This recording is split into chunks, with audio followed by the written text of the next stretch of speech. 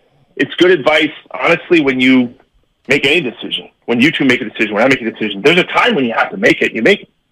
But let whatever you feel have its opportunity to move you in directions. That's how I try to look at it, but again, that's how I view it. Bob, I'm going to go full fan mode on you, and I ain't ashamed about it because you can't think like this, but I am. I hate to bring up 2016 Father's Day. That was Game 7. You guys lost. Steph, LeBron, Kyrie hit the shot. And I'm telling Steiny, I know it's about tomorrow, Bob, but if somehow you got it to Game 7, it would be Mother's Day, and it would be revenge from Curry and the rest of the gang on LeBron. You can't go there, but have you? Because I have. Oh, Guru. I need a guru in my life. I know you guys are real different, but man, you guys complement each other pretty well. Because I hope you appreciate gurus, Simon. I hope you do, because you need a little guru. Infrequently. Infrequently. But it's Mother's Day, Bob. Man, I don't. I mean, look, it's Mother's Day. I do remember that Father's Day. It makes the day, I guess, more memorable because it adds to the layer of it. You always have emotions around being fathers, and I know you both are, and myself. You think about that. You got your own dad to think about. You got your kids. You got your family. If it's Mother's Day and we're there, yeah, there's a lot of them. It just adds emotion, right? And there's already going to be enough emotion that you have on those days, game or no game. You had a Game 7. It adds an element. But if we were driving to the game, Guru, and you went up on this Mother's Day, I might be like, can we just calm down a little bit? It's too much. Hey, Bob, thanks as always, man. Appreciate it. And good luck tomorrow. All right. Thanks, guys. Thanks for having me. Yes, sir. Bob Myers. That's the executive show. Brought to you by The Golf Spot, the Bay Area's newest indoor state-of-the-art facility with coaching and technology designed to improve your game. The Golf Spot's now available for in-person lessons, hitting sessions, fittings, and private events. To book a lesson or reserve a bay, go to thegolfspotba.com.